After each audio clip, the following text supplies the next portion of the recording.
नमस्कार, भारत लाइव देख रहे हैं आप। मैं हूं आपके साथ बिरजू कुमार सिंह।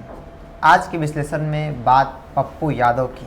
जी हाँ, जन अधिकार पार्टी के अध्यक्ष पप्पू यादव की बात करेंगे। चूँकि पप्पू यादव ने पिछले दिनों प्रेस कॉन्फ्रेंस करके 40 सीट तय कर लिया है कि 40 सीट जन अधिकार पार्टी 40 सीटों पर लड़ेगी और 40 सीट के बाद अगर वो किसी के साथ गठबंधन करती है या महागठबंधन हो या कि तीसरे मोर्चे की बात करें, किसी के साथ अगर गठबंधन करती हो तो 40 के बाद समझौता करेगी, 40 के अंदर में कोई समझौता नहीं करेगी।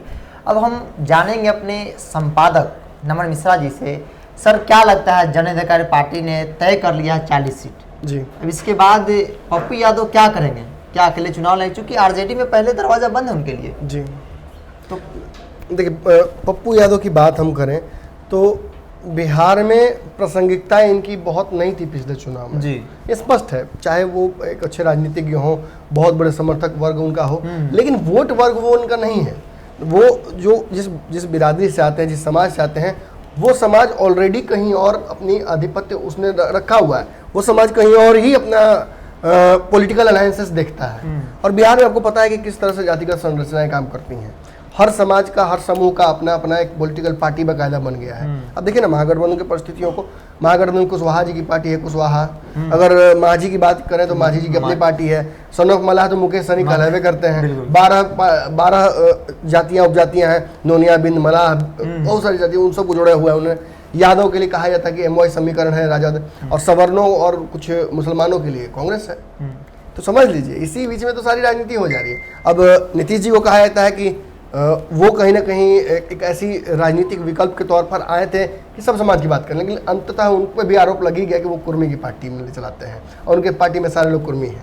अब वही देख लीजिए भाजपा की, सारे सवर्णों को कहा था कि भाजपा के बंधुआ हैं। तो बचा क्या इसमें? कहीं पप्पू यादव के लिए कोई वोट परसेंटेज नहीं है, लेकिन पप्पू यादव ने अपनी राजनीतिक चरित्र को बदलकर एक नए पप्पू यादव को जब सामने लाया तो इनके फैन फॉलोअर बढ़े।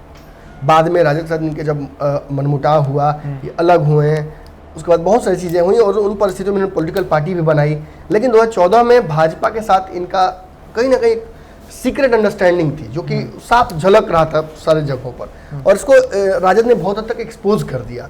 और सबसे बड़ी बात कि उस चुनाव में इनका हार जाना राजद एनडीए का, ये एक बड़ा कहीं ना कहीं झटका देता है पप्पू यादव के लिए भी। आने वाले समय में पप्पू यादव ने एनडीए पर बहुत तरह से प्रेशर बनाया पॉलिटिकली। हर बयान पर आप देखिएगा एनडीए के कुछ ना कुछ वो रिएक्शन जरूर देते हैं। लेकिन इस बीच भी उन्होंने महागठबंधन में भी अपने रास्ते बंद ही रखे। जिस तरह का बयान तेजस्वी यादव पर देते रहे, लालू यादव पर देते रहे, उनको मौका कभी नहीं मिला महागठबंधन। और देखिए 2019 की स्थितियों में उन्हें जब एहसास हो गया पप्पू यादव को कि ये जो समीकरण है महागठबंधन का और एनडीए का, ये बड़ा कठिन हो गया है, इसमें हमारे लिए कोई स्पेस ही नहीं बचता है तीसरे आदमी के लिए, और वही हुआ, बेचारे हार गए। बिल्कुल सर, जैसे कि हमेशा से वो कयास ऐसा लगा रहे हैं कि महागठबंधन में खास तौर पे आरजेडी के साथ हमारे गठबंधन हो, हम उनके साथ जाए, लेकिन आखिर क्या वजह रही? क्योंकि राजनीतिक लड़ाइयाँ तो होती रहती है, मतलब आरोप प्रत्यारोप का दौर लगा। अब एक समय था कि लालू यादव के साथ नीतीश कुमार थे, आज विपक्ष में बड़े तीखे तेवर के साथ दिखते हैं। लेकिन यादव के नेता वो भी हैं, बहुत बड़े चेहरे हैं, लालू प्रसाद के बेटे हैं, और इधर यादव के बेटा, यादव का लीडर एक तरह से माना तो ये भी है। तो ऐसा नहीं है कि आरजेडी अगर दोनों साथ रहते तो और यादव बैंक जो वोट बैंक जो है स्ट्रांग हो जाए, लेकिन आखिर क्या वजह रही है कि तेजस्वी उनसे हड़क रहे हैं, उनको सब बैन कर दिया है? तेजस्वी यादव पप्पू यादव से नहीं हड़कते हैं। वो पप्पू यादव की जो राजनीतिक अनप्रेडिक्टेबिलिटी है, आप समझ रहे हैं, जिस तरह से वो अलग अलग डिसीजंस ले लेते हैं, अलग अलग बयान देते हैं। अब देखिए पप्पू यादव कभी भी कंसिस्टेंटली एक तरह का बयान नहीं देते हैं, और इसी वजह से कहीं ना कहीं उनसे तेजस्वी यादव डरते हैं। और बड़ी बात है, देखिए आपको मैं बताता हूँ कि बीच में एक समय ऐसा आया था जब लगा कि रिश्ता इन लोगों के बीच में अच्छा हो सकता है, लेकिन वो रिश्ता अच्छा नहीं हुआ, क्योंकि पप्पू यादव ने फिर एक ऐसा बयान दे दिया कि तेजस्वी यादव जरूरी नहीं कि अकेले उत्तराधिकारी है लालू यादव के, मैं भी लालू जी का उत्तराधिकारी हूँ। अब इस तरह के बयान से तेजस्वी को परहेज। देखिए माझी जी ने जैसे ही पॉलिटिकल प्रेशर बढ़ाया था तेजस्वी के ऊपर, तेजस्वी यादव ने अपने आप को अलग कर लिया था, और आज माझी जी उसका खामियाजा भुगत रहे हैं। इसी तरह से पप्पू यादव खामियाजा भुगत रहे हैं। और 2019 के चुनाव में जब उनकी हार हुई थी, उसके थोड़े दिन पहले जब आखिरी प्रेस कॉन्फ्रेंस उन्होंने किया था ना, उसमें साफ झलक रहा था उनके चेहरे पर वो दर्द कि वो महागठबंधन का हिस्सा नहीं है और इसकी वजह से हार हो सकती है। और देखिए वो भी हारे, उनकी पत्नी भी हारी, बड़ी, हालांकि हारे तो सबको ही थे, राजा का तो खाता भी नहीं खुला था, लेकिन 2019 के चुनाव के बाद पप्पू यादव ने ऐसा नहीं कि उन्होंने बदला लेना चाहा कि मैं हार गया हूं तो मैं बदला लूंगा। उन्होंने कोसी का वो बेटा, मैं उन्हें मानता हूं कि वो कोसी के बेटा है, जिस तरह से वो गए और कोसी में जाकर उन्होंने काम किया था बाढ़ में, वो सेम जज्बे से उन्होंने पटना के लोगों के लिए काम किया। पटना में बाढ़ में पप्पू यादव उनके जेसीबी, मतलब वो एक ऐसी अमिट छाप है मेरे चेहरे में, सभी के जहन में, वो मिटेगी नहीं। अब बात यह है कि क्या वो पॉलिटिकल जो उन्होंने काम सामाजिक किया उसका क्या उनको पॉलिटिकल फायदा मिलेगा? क्या पटना की जनता की याददाश्त ऐसी है कि वो पप्पू यादव को अपना मसीहा मानकर, जिसे पप्पू सुपरमैन कहा जाता था, उसे वोट देगी? ये बड़ा सवाल है और इस सवाल पे पप्पू यादव भी चिंतित होंगे, क्योंकि अगर मधेपुरा के लिए जिस व्यक्ति ने इतना किया वो मधेपुरा से हार जाता है जातिगत समीकरण के चलते, तो वो कभी मानेगा कि पटना से वो जीत जाएगा? ये सवाल उनके जहन में चल रहा है। पटना में उन्होंने जिस तरह से पिछले आपदा में जिस तरह से एक्टिव रहे, चूंकि उनका शरीर भी अजीब है, बहुत मोटा था, उसके बावजूद समस्याएं हैं, बहुत सारी उनकी बीमारी है, इस वजह से उसके बावजूद भी इतना एक्टिव दिखे वो मसीहा के तौर पे दिखे। और खबरी ये भी आ रही है कि पटना से चुनाव भी लड़ेंगे इस बार। देखिए खबर, उस खबर पे मेरे पास एक है समीकरण 15-15। आज उन्होंने लोगों के बीच औरंगाबाद में मौजूद थे, उन्होंने एक बयान दिया है कि ना 15 उधर ना 15 इधर। देखिए जो बात हम कर रहे हैं 15 नीतीश 15 लालू, तो ये कह रहे हैं कि उन दोनों 15 को छोड़िए और आप जनता की सरकार बनाइए, मेरी सरकार बनाइए। लेकिन प्रॉब्लम यहाँ ये है कि ये 40 सीट पर लड़कर सरकार कैसे बनाएंगे? अगर 243 सीटों पर भी ये लड़ते हैं तो पप्पू यादव को कितनी सीटें आएंगी ये उंगलियों पर जुड़ा जा सकता है। जिस तरह से समीकरण उनका है, जिस तरह की पार्टी की उनकी ताकत है, बिल्कुल। अब ये कहना अतिशयोक्ति होगी पप्पू यादव अपने दम पर चुनाव लड़ लेंगे और उनको कोई पॉलिटिकल पार्टी। हाँ, एक बात जरूर है कि पप्पू यादव इन 40, एक गेम तो बहुत तगड़ा उन्होंने खेला है और आपने उस गेम को पकड़ लिया था, तो आपने 40 सीट की जो बात पकड़ी थी उनकी, वो उसी में सारा पेच है। जब उन्होंने कहा था कि मैं 40 सीट पर लड़ने की तैयारी कर चुका हूं, बाकी सीटों पर मेरे से गठबंधन कर सकते हैं। देखिए सच्चाई तो यही है कि पप्पू यादव का फिलहाल थाली के बैगन वाला हाल हो गया। बिल्कुल, राजनीतिक रूप से बहुत परिपक्व हैं, उनके अंदर होप दिखता है बिहार के लोगों को। हमने भी उनके साथ आसपास अपने आप को जब मैं पाया है एक पत्रकार के तौर पर भी, तो मैंने देखा है कि जेन्युइनिटी दिख जाती है व्यक्ति में। बाढ़ में जिस तरह से अपने बिल्कुल शरीर की बात की, उस शरीर के बावजूद जेसीबी पर लटक जाना, लोगों के बीच पहुंचाने के लिए इतने पानी में पहुंच जाना, सड़ा हुआ पानी में, ये व्यक्ति वही व्यक्ति कर सकता है जो ऐसा काम कर चुका हो। हमारे मधेपुरा में उन्होंने ये काम किया है, लोगों के बीच नाव पर घूम घूम कर उस शरीर के साथ। अब तो हेलीकॉप्टर से रेस्क्यू करना पड़ा था कई बार उनको। ये व्यक्ति कर्मठ है, करता है काम। लेकिन समस्या यही है कि लोगों को पप्पू यादव नहीं चाहिए। पप्पू अगर वो कोई और समीकरण लेकर आते हैं जिसमें कहीं ना कहीं राजद के वोट बैंक में सिद्धबारी नहीं होती, तो शायद उनके लिए रास्ता निकल पाता। लेकिन जब वो देखिए उनकी पार्टी ही देख लीजिए ना, जाप जो पार्टी है उनकी, कहीं ना कहीं पूरी तरह से राजद से टूट कर आई है। जो लोग राजद छोड़कर आए थे उनके साथ में, उन्हीं के बीच में उन्होंने अपनी पार्टी बनाई है। खुद वो भी निकल गया बिल्कुल। अब देख लीजिए कि हालांकि उन्होंने, ये मैं कहूंगा कि सामाजिक समीकरण अपने आसपास बनाया है। अब जितने भी उनके आसपास के लोगों को देखिएगा, चाहे मुसलमान हो, सवर्ण हो, उन सभी को उन्होंने मौका दिया है।